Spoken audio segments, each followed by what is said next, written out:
Hey everyone, this is the first episode of season 4 of Nonprofit on the Rocks, which I did not see coming. Ashley, is that what she said? You know, Matt, I don't really know what she said, but I do know that you need to introduce yourself. I'm already not doing my job in season 4, which we are now, in our 40th show, I think, across the country? Is that right? Or because we're at the start, I think we're in our 31st. I wasn't there for math. I don't remember. But anyway, hi everyone. This is Matt Kamen. I am your host of Nonprofit on the Rocks and co-founder of Envision Consulting, which is a national consulting firm providing recruiting and strategy to nonprofits across the country. And with us for now is Ashley Watterson, our producer. Ashley, is that what she said? Again, she and I were not that close. And even if we were, I have ADD and I don't listen. So I don't know. I'm going to take your word that that is in fact what she said. You know what she did say? She said, happy birthday early, Ashley, because that's what's going on this week in my house.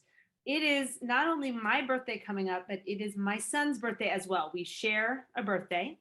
Oh. So I have some feelings about that. He's 8 and I am, it's so true. Once you cross 40, and maybe you're not this way, Matt, but I find that I literally have to stop and do the math every time someone asks me how old I am. I haven't crossed 40, so I don't know. Right. I don't know. I don't know how that works. It's funny because my birthday becomes a thing every year because it is on the same day as my son's. So it can't just be forgotten about. And yet he gets all of the attention, right? So in a way, I do get to just kind of slide my birthday under the rug. Does that not make sense?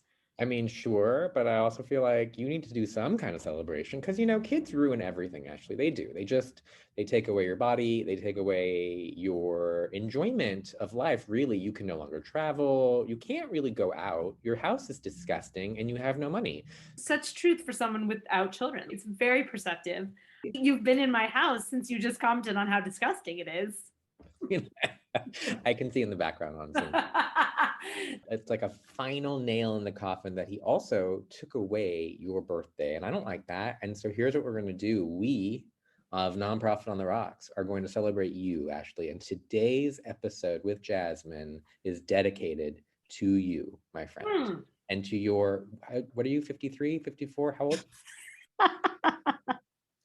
Thanks, Matt. I look and feel 53. I am, in fact, 43, if I do the math. So that's the thing. I was born in 79. So it's like I have to add the 1. And you and I, we're both not good at math. So it's just unfortunate. No. I couldn't have just been born on a nice round number. I'm just going to say today's episode dedicated to you and your 53rd birthday. And maybe I'm going to hire somebody to clean your house and kick your kid out. So of the audience that we have, what would you like somebody to do for you? Would you like a DM? Would you like a tweet? Would you like somebody to comment on your Instagram, which is nonprofit_on_the_rocks? You know what? I'm a simple gal of simple taste, and I would love a little birthday shout out on our socials. That's always fun. Getting new listeners, getting people to leave comments on the Apple podcast page about how much they're enjoying our show. And also maybe somebody who would shout out to you and say, I don't look 53. That would also be a nice birthday present, you bastard. The only people who listen to our show are our parents, and I don't know how great they are on socials. So Dr. Kamen has an Instagram account and he really likes me. Dr. Kamen will write on your Instagram page, don't worry, Ashley, you don't look a day over 43. Thank you, Dr. Kamen. That would mean the world to me. Now, today's show, our very first show of season 4, is with your friend. So I'd love for you to introduce her because she is spectacular. And I was shocked that you even had such a high caliber friend. I even asked her, I was like, wait, our Ashley Watterson? Like, are you sure it's our Ashley? And she was like, no, I love her. And I'm like, our Ashley? Okay, yes. It is rather shocking to you and to others that I would have a friend that is as smart and accomplished and incredible as Jasmin Shupper is. But truly, I can't imagine an episode that I would rather have air to kick off my birthday weekend than this one. Jasmin is the founder of an organization called the Greenline Foundation. And essentially, it is an organization dedicated to combating redlining, which is the systemic racist practice of denying housing privileges to people of color. I can't think of a better episode to celebrate your birthday, especially with one of your very good friends. So with that, Ashley, I hope everyone enjoys learning about Greenline and all of the amazing things that Jasmin is doing as a founder, and most importantly, Oprah.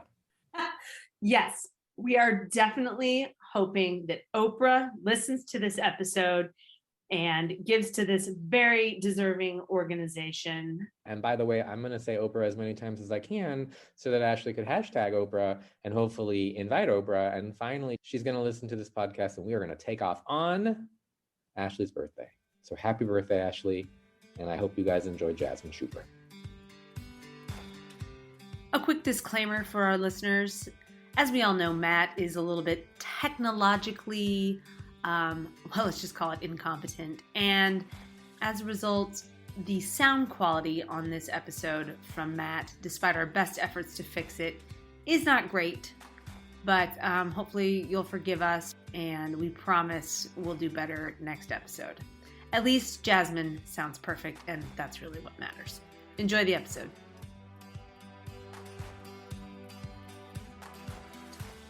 Hello, Jasmin Shupper. How are you doing tonight? I'm doing well, Matt. I'm so happy to be here. So I'm so excited to have you on this show for a few reasons. Number one, you are friends with Ashley, our producer, which, I mean, that may be a strike against you. I haven't figured this out yet. Yes, and it's so funny. I don't know if Ashley told you how we met too, but we kind of tore up a private school tour and were being very obnoxious and super loud to the point where I think we had to be reprimanded because we were having so much fun.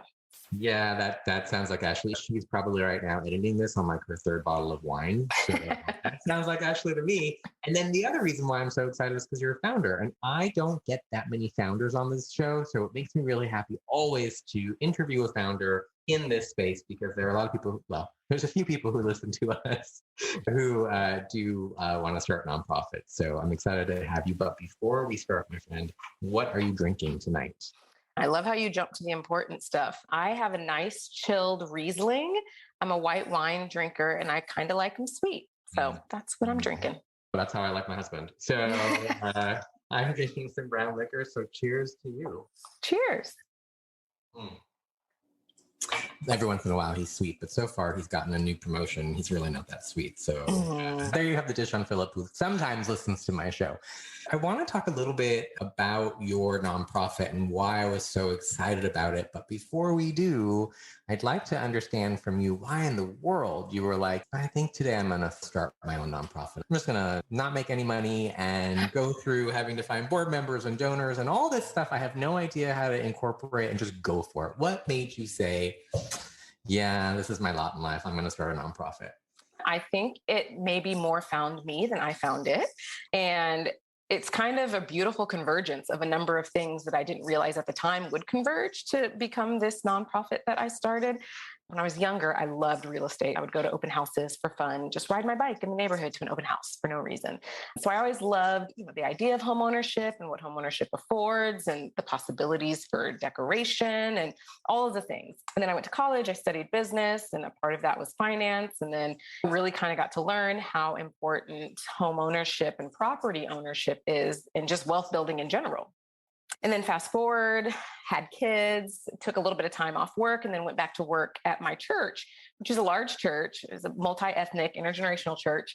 And the pastor there, Fellowship Church in Monrovia, is very big on what does the Bible say about justice specifically? And not a lot of churches will talk about that. And so I got a lot of teaching about why we have a responsibility and what is the biblical imperative for justice and all of that. And then fast forward, I met my husband. He went to Pepperdine. I gotta interrupt because these are the things that I feel like people always seem to gloss over, and they're really important. So I met your husband. Who approached who first? That is a very important question, and actually one that's still up for debate 13 years later. I think that he approached me because it was an astronomy class. And so we had to do a lab, and part of the lab involved looking at the stars on top of this beautiful mountain in Malibu. And I did notice him and his very curly hair. He's got super, super curly hair. And I was like, oh, he's cute. Maybe I can shake this class up a bit. But I was graduating and I was like, whatever. He contends that I asked him to be my lab partner, which I may or may not have done, but I'm pretty sure he made the first move before that. Oh, no. He made the first move 1,000%. When they say they didn't, they did. Come on, look at you. If I were straight, I'd be all over you. So. I appreciate that. I will take that as the highest form of a compliment. It's actually really funny because my husband also tells me that I made the first move. It is not true. He attacked me on the hood of his car. So I'm with you. I'm on your team. Your husband totally approached you first. He totally approached me first. Yes. And after that, really laid on the full court press, which I appreciate. Being pursued is great. And he's great. So again, we're going to go back to the story because it does make me a good host, I promise. But how did your husband propose? This one's not up for debate. This was actually really well done him, but the lab that we had on top of that really tall mountain, he took me back there and he said, this is where you asked me to be your lab partner. And now I'm asking you to be my life partner. Oh, that's so sweet. Right? Pretty good. He did well. All right. That's cool. He did good. So, and actually one last question before we go back, which is, and this always seems to be something that I always find really interesting. Did you guys, you're a member of this church, were you both the same religion when you met? We were. Yep, we were. Which was helpful. And one thing about him too, is that he's a Caucasian male, comes from an affluent family, but was so interested in justice and media. Like that's his medium. He works in film and TV, and just how media can be used to further justice and what the responsibility is there, and has taken this African-American film classes and all of that. And so he cared about things that he didn't necessarily have to care about based on his socioeconomic position. So that was really hot. Cool. And one last thing before we go back to your church, which is, I mean, you've probably listened to a few of these podcasts, which I appreciate because we're friends with Ashley, but we want to be like top 10 of nonprofit podcasts in the country. The number 1, 2, and 3 shows are churches. I'm making an ask, Jasmin, that you help us by like making every one of your fellow congregants at church listen to our show. I can totally do that. Our pastor just wrote a book. He's got a huge platform, had his own podcast. So it'll move the needle, Matt. It'll move the needle. All right. Happy to help. It's happening. Okay. Going back to your calling. Yeah. So I met my husband, and his family worked really hard. His grandpa started a business from nothing, from the ground up, was able to sell that to his mom's husband, then to his dad. And then they had started an account for him to buy a house when he was little, which helped us to buy our first condo, which helps us to buy our first home, which helped us to buy our second home. And so I feel like the intersection of experiencing the benefits of generational wealth as it pertained to real estate, knowing the history, I became a real estate agent before we got married, and you have to study, you have to take these classes, you have to do all of that. And I learned something that, one, I was really angry that I hadn't learned it before. And 2, I was like, really, is that real? And it wasn't until 1968 that the Fair Housing Act was passed. So in 1967, it was legal to discriminate on the basis of race on the sale, financing, and leasing of housing in some places. And so that, coupled with the church and the justice, and coupled with, I spent time after college as an underwriter, a corporate underwriter. So we did financial analysis for risk making, and a lot of our clients were these big developers. And so all of those things kind of collided as to where I was like, okay, there is a significant impairment here for people of color that was perpetuated under legal policy, right? And so what then does that mean? How can we close the racial wealth gap that everybody hears about, the homeownership gap? And then with me, as having been experienced in the operational side of a nonprofit with the church, huge budget, that type of thing that I ran, and then spending time in corporate as well, underwriting and financial analysis for credit making decisions. And then as a real estate agent, I feel like it just all kind of converged. So one of the things that I think is really interesting is that you said as a kid, you were going like looking at open houses. Do you remember any reason why houses and home ownership was so interesting to you? I don't know. know. I mean, it could have been maybe a deficiency where I was like, ooh, that's cool. That's better than my house, like always longing for something that I didn't have. But I think it was more like the memories that can be made and just what it means, the legacy. My dad actually inherited a house from my grandma who died before I was born. I never got to meet her. She was a beast, I hear. She owned property as a Black woman in the 60s in Chicago. She started similar programs to what Greenline is trying to do in Chicago, which I didn't know. And she also went to Pepperdine, and she was a beast. And she left that house to my dad. And even in seeing that and what that means, I think homeownership has always been just a part of my lived experience. We have so much in common right now. I'm going to talk about my grandma in a minute. Mm-hmm. I feel like you and I are like now kindred spirits. Like this, my mind just blew up for 1 second. But I do have a question about homeownership, and that is, do you decorate for Christmas and for Halloween? Definitely decorate for Christmas. I have 2 kids and they would tar and feather us if we didn't. And I also kind of love it secretly. I just kind of hide it under the guise of like, I have kids, so we have to. Halloween, I mean, it would be okay with me if Halloween didn't exist at all. But again, with kids, you can't get away with that. So we have we kind of fake it a little bit. Like, oh, here's some pumpkins. Yeah, no, we're no longer friends. I thought we were friends for a minute, and now we're out. So I'm sorry. Yeah, no, this is all Ashley's fault. I love Halloween. It is like my ultimate favorite holiday. I have an Instagram for my house for Halloween. I'm very blessed to have this house. I'm very lucky to be where I am.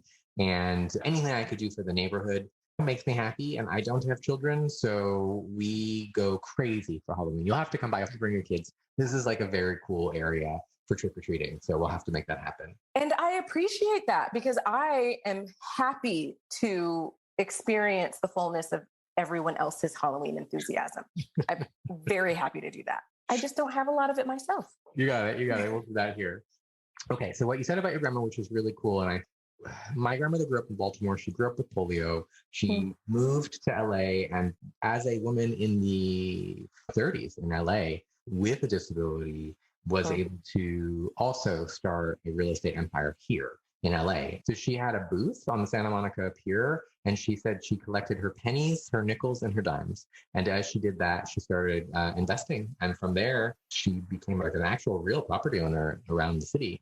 But what she told me as a kid that I will never forget, and still to this day, why your nonprofit is so important to me, is that she remembers growing up in Baltimore and in LA, where there were signs on properties that said, no Blacks, no Jews, no dogs. Wow. It's amazing to me that was legal until 1968. That's disgusting. And I know that there are still some HOAs that still have that language that they haven't taken out, right? Yep. Yeah, some deeds still have restrictive covenants in them too. Mm-hmm. Can you explain to our listeners what that means? Restrictive covenants and deeds. I don't know if people understand the importance of this and what it means, and also why we can't just get rid of it. Right. Yeah. I think that that's a fascinating question and one that we all need to address and answer. But restrictive covenants was basically, there was language, and it goes back far. I don't know how far back you want me to go, Matt, but I could go back to 40 Acres and a Mule if we've got time for it. But starting a long time ago, so 40 Acres and a Mule, we'll get to that maybe later after a couple more sips of my drink. But after the New Deal was enacted, there was something created called the Homeowners Loan Corporation, which was basically a means to help facilitate access to homeownership, but not for Black people or people of color or non-white people. And so fast forward, the FHA that was insuring these loans, that were made, and developers that were building property because there was a housing shortage. And so the government intervened to kind of facilitate access to housing. And so they created this whole rating system, the HOLC did, and basically said that there was a higher risk in the communities that were mixed or predominantly Black at the time. And so that's where the origins of redlining came from, right? And so the restrictive covenants were a way to demonstrate to the HOLC and to the FHA that this property shall not be transferred to any non-white person. And so they put it in the deeds. They said that you couldn't do this. And that's how you got so few people of color that were able to access homeownership, because no one would insure the loans made. And so no banks wanted to make the loans, right? So that's the seeding genesis of the huge problem that we have today. There are still areas in LA where it's still part of the deed. And so what I don't understand is, why can't that language be stricken? Like, why can't it just go away? Why is it still there? I mean, I think partially it's in like Hancock Park. So why is it still there? Yeah, they didn't go back and take it out. I mean, they didn't go back and take out the restrictive language. I have good friends that just bought a house in Duarte a couple years ago. He's Hispanic and she's African, and their deed still says this property shall not be transferred to a person of color. I think it's a lasting remnant of just how egregious housing discrimination was and how legal and steeped in policy it was and perpetuated under these, government institutions. It's really trippy. It's really a trip. When you think about the implications of it, and I think that that's what a lot of people don't realize is for the few of us that know, okay, redlining existed and the GI Bill was not widely given to Black people because of discriminatory policies. And that's what a lot of white veterans use to purchase homes that then, they pass down to their families. Even if people cognitively know these things, I think that there's a significant disconnect between the fact of that reality and the current day implications of that reality. And that's what Greenline is seeking to address and bring to the forefront and also repair. By the way, I just got the Greenline versus Redline. Now I just got the name of your organization. It took me just right this second. It took me until now. This is my brain until I realized that's really smart nonprofit name you came up with. By the way, I like that. I went to UCLA and I took a history of LA class, and through redlining, that's how areas like South Central came to be, because there were only so many areas, right, that people of color could move to. I don't think that people understand just how big of a deal it was. And also owning a house is like the biggest thing you could do in your life. And you're right, it's a transfer of wealth, right? We give it to our kids, they give it to their kids. I mean, the history and the legacy and all the things that came about, I don't think people understand the gravity of it. Yeah, they for sure don't. So that's why we're seeking to bring it to light, bring it to the forefront, but also kind of paint a picture of why action is necessary. Like, why do we need to do something? And it's because it was just so egregious. And to your point of even the communities that you see now being a reflection almost exactly of redlined areas. I live in Pasadena, Northwest Pasadena, and where the freeway went through and properties that were taken through eminent domain and things that the city and municipalities were able to do that were racially motivated, but legally perpetuated. I feel like just puts a lot of burden on lots of institutions to participate in repairing this, really. Yeah. I mean, it was built broken, really. So yeah. And it's nowhere near fixed. We'll get to your mission in a second, but back to your nonprofit. So you worked at the church, and then in 2020, you started your nonprofit, which, by the way, is a little crazy that you did it in COVID. But what made you say, okay, I'm starting a nonprofit? And how did you even know what that meant to do? So working at the church, and anybody that's ever worked at a church before, I love Jesus. I think he's fantastic, but it is not easy to work at a church, right? There's a lot that goes into it. There's so much heart and mission and vision and passion, right? And like oftentimes a lack of structure. So it was kind of a crash course in building something and the importance of infrastructure. So I was thankful for that experience. But really what took it from a vision to actually like, here's our articles of incorporation was I knew I wanted it to be something audacious. And I'll never forget, my husband was in the shower one day and I just walked in there and I was like, babe, I'm going to give money away to people of color to buy a house. And he's like, okay. And it just was like this idea that I want to do something super audacious to like address how insidious housing discrimination was historically. And so that's when I was like, okay, well, what would that look like? And why does that need to happen and all of that? And so I had the seeded vision for it and all of that, but what really kind of took it from a vision to a tangible action nonprofit with articles of incorporation was good friends of ours who are an African-American couple, have friends who are white that contacted us, and we're contacting a lot of people, and we're just saying, hey, God put it on our hearts to help this couple get into a home, to help them purchase a home because they're so active in the area of racial reconciliation. They teach, they advocate, they are leaving a huge legacy there. We also want them to have a legacy as far as homeownership. We want them to have an economic legacy as well, right? And so we went to this meeting and they unpacked it. And what they said was confirmation for me that this is not too audacious. It was like such a divinely timed appointment because they said, we are asking people to give money for a down payment for them to buy a house, period. Like, end of story. So first of all, what I think is so cool about what you just said, and also truly what I think is what happens is normally when we put something out there, we want to do something, so we put it out there, right? And you were like, I'm going to give money away to people of color who want to buy a house. That was an idea in your brain that you wanted to do. And then all of a sudden you met a family that was doing it, which by the way is crazy. I think God really does act in mysterious ways. There's no question that that was meant to be, right? So, by the way, I appreciate that you said you made the disclaimer that you love Jesus, but churches are crazy. Let me tell you something, my friend. Synagogues are nuts. If you ever just want to lose your mind for a minute, go work at a synagogue. Then we'll talk politics. Amazing. I feel so seen, Matt. I think the joke is if you have one Jew in a room, you've got 18 opinions. It's something like that. So imagine having 20 Jews in a room. It's crazy. Mm-hmm. The amount of hate mail I'm going to get right now. Okay, so going back, you went to this event. They were raising money for this family. It is still so crazy to me that you just had this idea, put it out there to your husband who was showering, which I'm sure he loved. And then it happened, which is 1,000% God working, right? So to finish the story, so how did they do? Were they able to raise money for a down payment? So here's the crazy thing. Yes, they were. And so that was confirmation, like you said, for me that it's not too audacious, right? Because that little piece was my stumbling block of this is just too audacious. It'll never work, right? And I mean, we always kind of talk ourselves out of things. And that literally was addressing that very fear that I had. I really want to multiply this movement. I want to make it a movement, right? And they're like, no, we're not interested in making it a nonprofit. We've been called to help this specific family. And I was like, yes, I've been called to help multiple families. And so actually that guy is on our board right now. The one that started the initiative for the couple is now on Greenline's board because he clearly caught the vision. So this was right before the pandemic. I think our meeting was in February of 2020. It was literally right before the pandemic. Obviously the pandemic hit. They did not relent on their fundraising efforts for this initiative. They were, confident that this was something that God was calling them to. And so continued.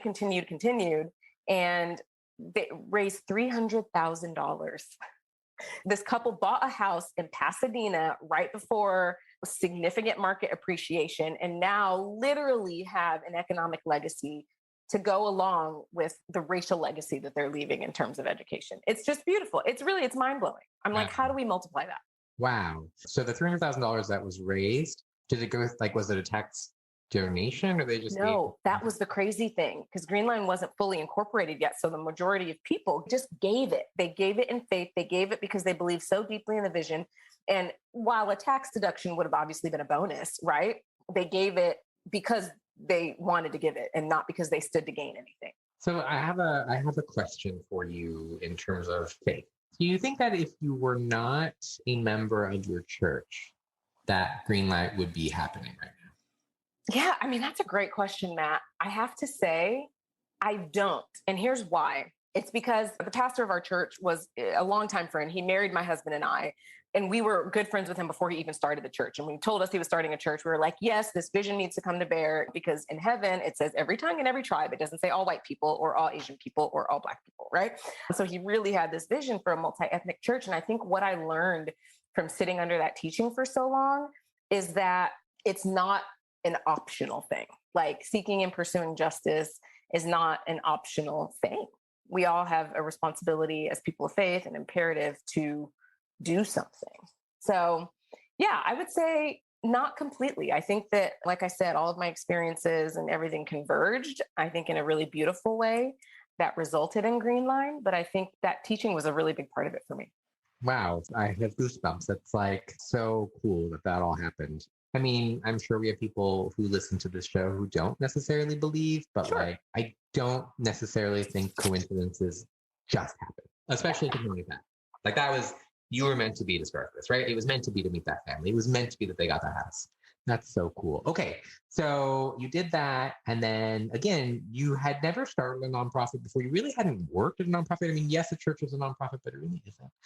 Talk to us about okay, you're like, I'm doing it. I'm starting this nonprofit. My husband is going to support me. How did you even know what to do next? I mean, Google is a beautiful thing.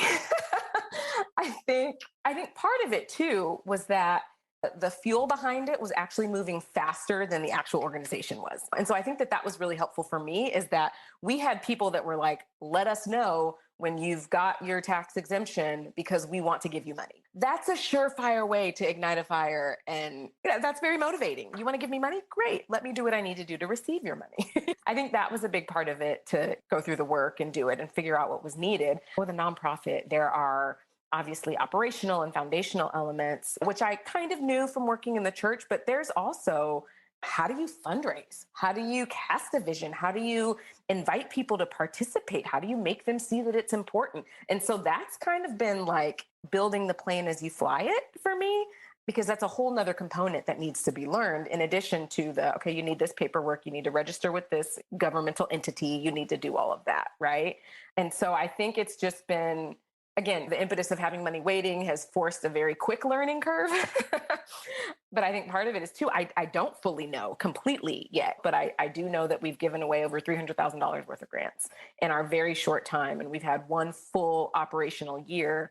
And I think it's important to note too, that before 1/1/2022, I had a whole other full-time job, like a very demanding one, and a pandemic and 2 kids who were being homeschooled. And so I think that what we were able to do with all of those variables stacked against us is something to celebrate. And now I feel fortunate to have taken a leap of faith or walked off the plank, however you want to, call it. And Greenline is now my full-time hustle, and to be able to devote full-time energy to really growing it. But I guess to answer your question of how did I know what to do next?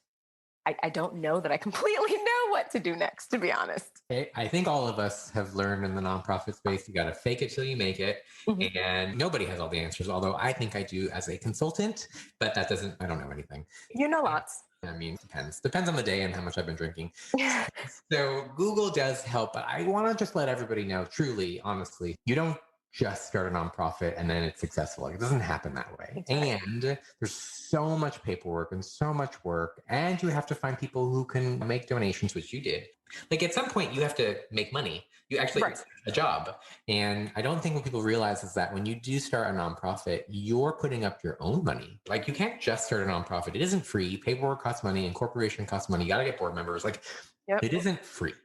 And I do think that that's something people should know. Like, you put money behind this. Yes, money. And that's not the only resource. It's time, it's energy. And there is something significantly different when it's your own versus if it's, someplace that I'm hired to work. Yes, I'm invested in this place that I'm hired to work at, but it's a whole nother level when it's like yours. It's like kids. It's like, no, this is my kid versus when it's somebody else's kid. So there's an emotional expense as well, in addition to obviously the significant outlay of cash and time and the foregone income, the opportunity cost. I would make so much more money if I went back to corporate, Matt.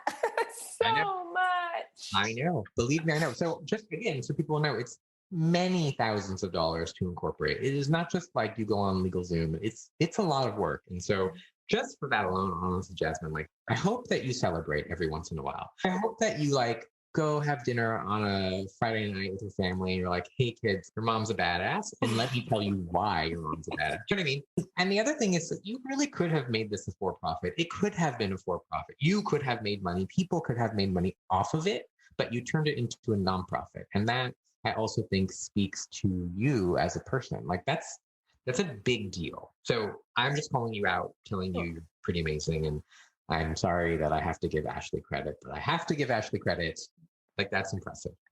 I appreciate that. And it's good to hear that, because sometimes I'm like, do we need to be for-profit? How do we monetize it? All of that. And there is a way to do that. There's significant ways to do that. But I do think for what I'm trying to do, it undermines the heart behind it, which is like, no.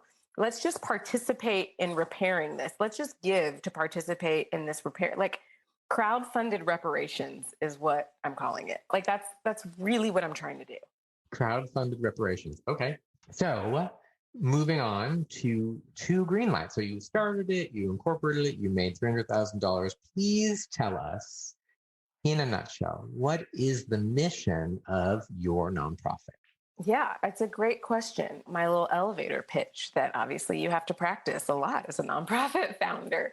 But basically, we're just trying to close the racial wealth gap and facilitate access to the wealth building that homeownership affords by giving grants to qualified people of color for down payments and home maintenance assistance. And I think what's important, because there's no shortage of programs out there, obviously, and really, really good ones, right? And battling and tackling And trying to dismantle systemic injustice in housing is not a solo job. It's just not. It can't be, right? But what we're really seeking to do is not only provide access in making it affordable, but also give a significant amount of upfront equity in the form of a down payment as a means to kind of close the gap and give back what the lack of access over generations to homeownership has stolen, really, for people of color. So it's kind of a two-part thing. It's accessibility for sure, but it's also upfront wealth. It's built-in equity. So that's a really, really big part of it. Okay, so I have so many questions about how the logistics work. And again, I think this is so important for folks. So let's just say that somebody's listening to this show. I don't know who. I'm going to say Oprah's listening to our show. And Jesus' name, she is. You know what? I'll tell you what. You put it out there. I put it out there. Oprah's listening to our show. She wants me to be on her network, right? As a phenomenal interviewer, which I think I am. Thank you. So Oprah's like, hey, Jasmin, I'm going to give you a check for $100 million. Okay. What do you do with all that money, Jasmin? That is such a good question. Okay. So obviously, what we're seeking to do is really audacious, and it's going to take significant capital, right? Especially in Southern California, where it costs $275 million to buy a home. So a portion of the money obviously goes to grants, right? What we're also seeking to do, and what an endorsement from Oprah would help to accomplish and facilitate, is, like I said, dismantling systemic racism is not a solo job. So we are intentionally looking to partner with institutions like banks, like mortgage brokers, like real estate brokerages, who were historically kind of complicit in perpetuating this really unjust system, to now participate in the repair, to create a holistic access to homeownership, recognizing that the down payment is one portion, but you still got to get a loan at the end of the day. You have to, be approved. And there's plenty of bias that exists in the lending industry still, even however many years after 1968, after the fair housing. So part of that would be credibility, not even necessarily from a monetary standpoint. And I'll get to the money, right? Because I could give money away all day long. Everybody has told me I'm way too generous, but I am here for it. I will make it rain. As much money as I have, I will give it away. But in addition to the financial resources, which are important because you can't give money away that you don't have, is credibility and access to these partnerships that will help to multiply the impact and move the needle in what we're trying to do even faster and quicker. Does that make sense? It does. So Oprah gives you a check for $100 million. You like to give money away. Mm-hmm. Somebody who wants to become a homeowner, what do they do? What do they have to do to apply? What qualifications are you looking for before you write a check? Yeah, that is a great question. So, I can give you, real-time examples that we currently have. But so someone through our website submits an inquiry, right? And so then, we get that, our team that we're obviously still building because we're a nonprofit and you have to have money to pay people as well. But we have had many people volunteer time just because they're like, I'm so invested in what you're doing, I will volunteer. And so customer service or customer experience gets back to them. We have a whole list of qualifications. You have to be a person of color, obviously. You have to at some point be pre-qualified because we work with the banks in making sure that you can afford a home if we give you a grant for it. Because the last thing that we want to do is put someone into a home and then they can't afford it. And that's completely counterproductive to our mission. And so pre-qualification through a bank is one of our criteria. And really, we're trying to remove as many barriers to access as possible. So those are kind of the big ones. Obviously, we have an extensive application, but we're not bound by geographical location. We just did a grant for a couple in Portland that now are proud homeowners of a $250,000 condo. And so we're not bound by geographic locations. It really is, you have to be a person of color. You have to demonstrate that you have the capacity to afford a home and pay and make payments, and you have to undergo a series of financial education. We just want to make sure that you're set up well to purchase a home and also to thrive once you're in your home. So that financial education requirement is really important. Before any grant funds are extended, that 10 hours is a requirement. So we've partnered with a financial organization that's helped curate that. It's in the areas of home ownership, saving and budgeting. And there's also one-on-one coaching that has to happen too. So are you helping them also get the loan, or they have to have been approved before they can come to you? They don't have to be approved. Some people are pre-approved before they come, but some people are not. And so as we're establishing these lender partners, we're able to connect them with lenders that are on board with our mission that will accept a grant from Greenline for a purchase. And so we've connected, I'd say probably 50-50 have come to us already pre-qualified. And we've connected with lenders to get them pre-qualified. So I think the education piece is really important for me. Again, I'm truly blessed. I do believe that. And I mean, I have a partner who he's the one who does our taxes. He's the one who did our mortgage. He's the one who did our refi.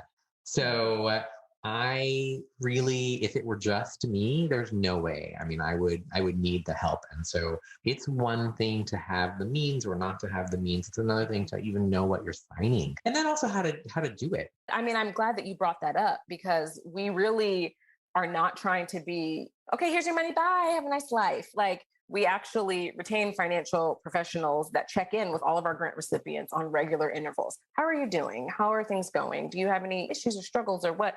How's homeownership going for you? That's intentional. And I think financial literacy is not the end all be all, right? It's very, very important, but we're seeking more than even financial literacy, right? And how we come alongside because there's financial insecurity and just like the financial trauma is what it's called of centuries of unjust practices and what the economic implications of those have been. So we're really through our financial education seeking to like journey alongside and not just be like, here's how you do this, because it's such a holistic problem.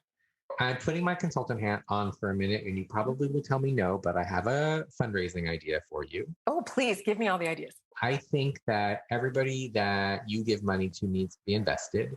And so I think that you should make sure that all of the people that you put into housing, wherever they are, that they are donors, that they care, that they put you in their will, whatever it is, that they don't just walk away. Yep. You are approximately the 27th person that's told me that. Those other 26 people, maybe they were consultants like me, who knows? But I think it's really important that people who get anything out of the program should also be invested to continue to grow it. 100%. Yeah. No, I mean, I completely agree. And that's part of the crowdfunding, right? That's like, you get help, you give help. And so it's not an explicit requirement, but I think after the show, it will be. I think it should be. Okay, so 2022, moving forward, you have started this nonprofit. It's incorporated. You've put folks into homes. Now this is your full-time job.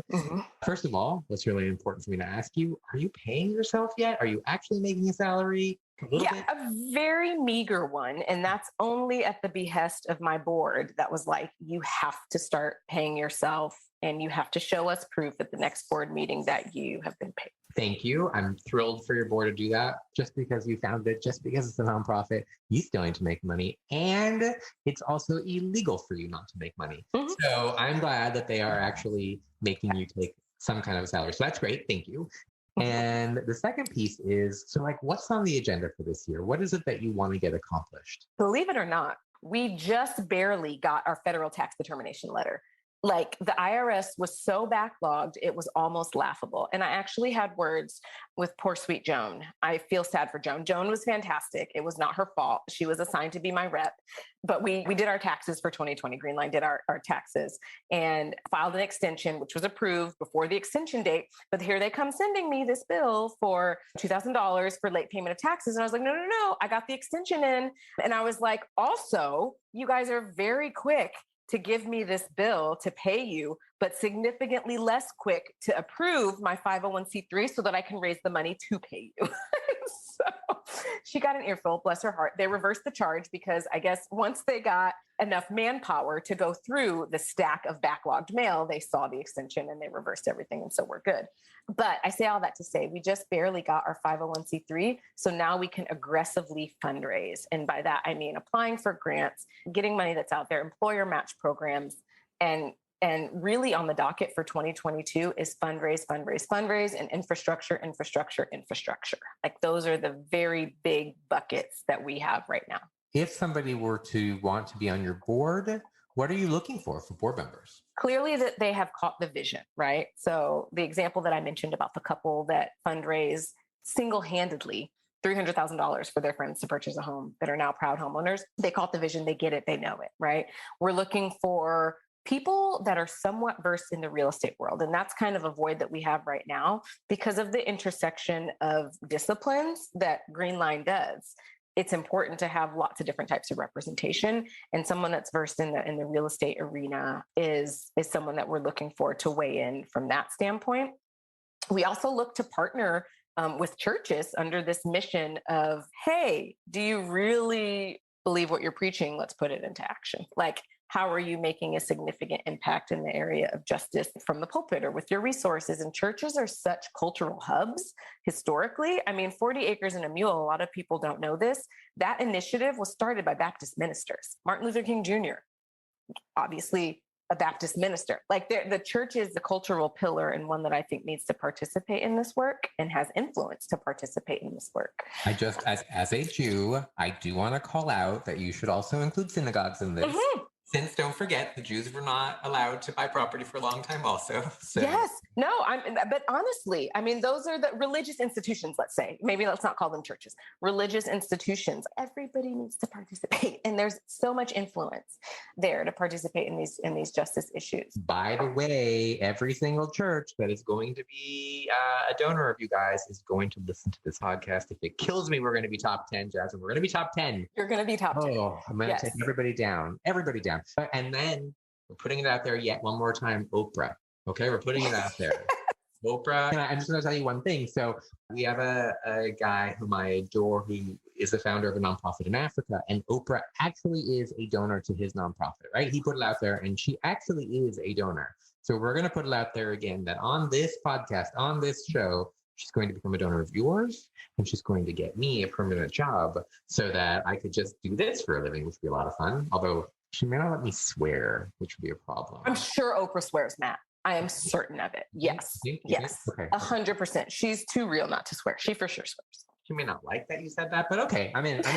So on the docket for 2022, aside from fundraising and institutions, what else do you want to get done? I mean, you are the founder of this organization that just got its 501c3. What do you want to get done this year? Our big vision goal, and I'll tell you kind of in buckets, I would love to give away $1 million in grants. I would love it. We're already at like a couple $100,000.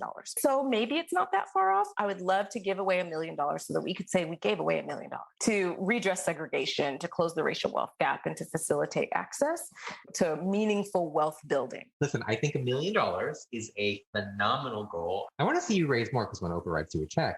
But I think $1 million is such a great goal this year. Tell me, if you could break that down, how many applicants would you be able to fund to help purchase property with $1 million? Yeah, I think it depends on where, right? So, for example, the grant that we gave for the couple to purchase in Portland was $20,000. That we could do that all day. That is not a lot, but to create the kind of meaningful impact that we're looking to, we want to get to the place where we're 20%, right, of your pre-approved amount. We're just giving you 20%. Statistically, people of color are much more likely to have to take advantage of FHA and low down payment and no down payment loans, which means that they have access, which is great. And that's for sure a part of it, because you can build off of that, but doesn't do enough in my mind to address the repair and kind of give to make up for what was lost, right? So what we're seeking to do with our stated goal of up to 20% funds permitting, obviously, is give that upfront equity. So to your question, how would that $1 million be impactful? It depends on the geographic location, and it also depends on the nature of our partnerships. For example, we are in conversations with a real estate equity firm that buys homes, rehabs them, and then they are going to, I hope, depending on the outcome of the conversations, set aside a portion of those for Greenline applicants to purchase a home below market rent. So from that standpoint, that $1 million would go a lot farther, right? So those are the kinds of conversations that we are currently in, and the legitimacy of our tax determination letter will help to accelerate those conversations. But it's like I'm putting together a framework right now for what that could look like with this particular equity firm that's based in Louisville, Kentucky, which ironically was a historical hub of slavery and discrimination and one of the most redlined cities. So. And can I just tell you something else about Louisville that's totally a different topic? They have really good bourbon in Louisville, Kentucky, just to lighten up the show a little bit. But what's so cool about your nonprofit is that you have so many options, so many ways to make an impact. It isn't just giving money away, but it's also partnering with all of these other organizations, with banks and homeowners and home builders and all of these other organizations that, oh my God, you could change the world. That's the idea. I mean, honestly, that's the idea. And depending on the day, I'm like, what am I doing? This is a Goliath. And I was talking to my husband, who very conveniently is very well versed in communications and marketing. He's super creative. We got definitely different opposite sides of the brain, which makes it work really well. But he's kind of handling our Instagram account. And we're going to do this like statistical analysis to paint the picture of why Greenline's needed. And so he's reading off all these stats. And I just started weeping, Matt. Because I'm like, this is so big, because in that moment, it felt like such a Goliath. And I'm like, who am I to tackle systemic racism in housing head on? But, the God that I believe in is very familiar with Goliaths. And it really just takes putting one foot in front of the other. So if I can give any encouragement or admonishment to somebody out there that's thinking about starting a nonprofit, I would first say, don't. And then second, I would say, if you got a swift kick in the pants like I did and you didn't have a choice, then I would say do one thing at a time and never underestimate the impact that one committed and passionate person can have. No, it's true. I mean, first of all, you are also very lucky that you have a partner who's there to support you, because it would be harder to do it on your own. There's no question. For sure. But also, there's never going to be an end, right? Like, there's so much to do. Just like you said, there's never going to be an end. This is a huge, huge, huge problem that needs to be solved. But even just the fact that you helped one family in Portland or that one family in Pasadena, that already has changed generations of lives. And so a long time ago, what keeps me going in this work, really, what keeps me going in this nonprofit field and this nonprofit work is that if you only save and impact one person's life, think about the world. You've changed the world already. And so there's so much that can be done. But even if you do it one person, one family, one couple, one child at a time, you really are making a huge impact. So you're going to raise that $1 million this year. It's going to happen. We're putting that out there. It's going to happen. Yes. Oprah and $1 million, Matt. Look at how productive we're being right now. Oprah and $1 million is going to happen. And this podcast in the top 10. Done. Look at us. Yeah. We're going to bring you back when we're top 10. We're going to bring you back and we're going to do another church. I want you to tell our listeners out there who are thinking about starting a nonprofit, what do they need to know? What can they take with them so that they don't give up? We sometimes go into work and affecting change and service as like this grandiose thing of like, I'm going to do all these things. I'm going to change all this thing. But you really have to put one foot in front of the other, and you just have to do one thing at a time. And like I said, not underestimate the impact of that one family or person or child that got off the street or whatever it is, right? So the main thing is one thing that I would say, having a supportive network. So I'm a real estate agent as well. I don't represent clients that get a grant through Greenline because it's obviously conflict of interest. But if you already have money, I'd be happy to help you buy it. But I'm a real estate agent with Compass, and our CEO said something really profound. Hugely successful guy, Jewish and Black, raised in San Francisco. Wait. Jewish yes. and Black? Yes, Jewish and Black. Yeah, I mean, he's mixed. But I asked him, what advice do you have for someone that's starting a nonprofit? And it's the second time I've heard this, Matt, from very influential, successful, high-level leaders, because when I was in corporate, the CEO said the exact same thing, and it was surround yourself with good people. Because you are only one person. You can only do one thing. And so the single most important piece of advice that they gave was to surround yourself with good people. And I would say that is completely true. Anybody that's thinking about starting a nonprofit, that has to be part and parcel, whether that's your partner or spouse or friends or your community, your church, whatever it is. So employees, surround yourself with good people who are passionate about your vision. So what I want every real estate company out there to have a percentage of their income go to your nonprofit. We're putting that out there too. I am working on it. Okay. I want that too. Anybody that's listening and you have some clout, please make that happen. Correct. So if I'm listening out there on the road, driving my car, listening to this podcast, which I hope you are, tell me where I can find you and why I should donate to your nonprofit. Where you can find me, go to our Instagram, DM me, email me directly, go to our website. I am very available and I would love to talk with you. So that's how I can be found. Super accessible. What is your website? www.greenlinehousing.org. And what is your Instagram? At Greenline_housing. It's funny, you and Ashley both like your underscores. Nonprofit on the Rocks has 18 underscores, but okay, it's not about me or Ashley doing a terrible job. So they go to your Instagram, they could DM you, they go to your website. Okay, what do you want? Why should they donate? I am so glad you asked. How awesome is it to have an opportunity to participate in righting one of the most ridiculous wrongs that our country has seen? So really, it's about an invitation to participate in something that's so much bigger than all of us. But if somebody approached me and said, "Hey, do you want to change the world?" I'd be like, "Yes, please." "Hey, do you want to right generations of wrong?" "Hey, do you think slavery was messed up?" It really is an invitation. So I would say people should give, people should donate, people should participate, because it is a privilege to be able to participate in righting something that is so desperately wrong. That is fantastic. Thank you. That is perfect. I hope if you're driving, if you're listening, if you're Oprah, if you are a church or synagogue or mosque, or whatever you are, to go to your website, please take a look at what it is that you're doing. It is impossible to start a nonprofit. It is impossible, especially in COVID, to start a nonprofit and to raise as much money as you already have. I am so beyond impressed. And I hope that everybody out there goes to your website, becomes a donor, learns more about what you're doing and why you're doing it, and helps to right the wrongs of history. So thank you very much. And I will tell you one other thing, Jasmine, you have made my grandmother very happy that we're doing this show. I told you at the beginning, like, she really did teach me what it means to give back, what it means for social justice, all that she went through, that our families went through.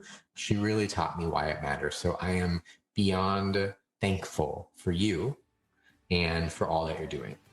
Thank you so much, Matt. You're going to make me cry. It could also be the alcohol, but seriously, that really means a lot. I really appreciate that. Thank you for the opportunity to connect with you. You are a fantastic host, Matt. I just want to put that out there for Oprah to hear. For Oprah and for the churches, and we're making this top 10. So thank you very much, Jasmine. I cannot wait to hear all about the amazing stories and the amazing families that you put into houses across the country.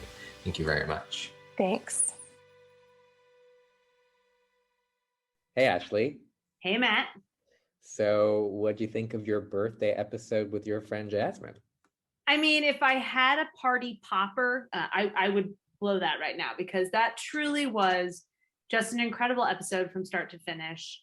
And so many nonprofit leaders on our show talking about so many incredible organizations. But that one to me ranks in our top 3, because I just think it's just such important work. And as she said, how can you not be in favor of something that is just so important to helping right such blatant wrongs? So here's my question, Ashley. If you had to pick this episode over Mark Watterson's episode, which was episode 7, season 1, which one would you pick and why? Well, that is really tough, because you do talk a lot about Mark and his Speedo. I do. In that episode. So my husband in a Speedo versus the important issue of racial equality in housing. You can't ask me to do that. It's Sophie's choice. I can't. I'm just going to say, if you had to cut the baby in half. There will be no babies being cut in half, Matt. So what I think is even more important besides Oprah, and I say that knowing the importance of that statement, Ashley. Yeah. But even more important than Oprah is that Jasmine is going to have her entire church, the whole congregation, listen to this show like us, give us 5 stars. And guess what? We're going to finally break that top 10 of nonprofit podcasts in the country. If you are listening and you are from Jasmine's church, give us a shout out on our socials, because we want to know that you were there. And we welcome you. We embrace you into the congregation of Nonprofit on the Rocks. We are non-denominational. We accept people of all faiths, but we are happy to have new listeners. Yes, and you and I'm gonna say, Ashley, we're on our very best behavior for both the intro and the outro, right? We tried very hard to be aware of minding our P's and Q's. There was a lot of potty talk, quite literally, in our last intro outro.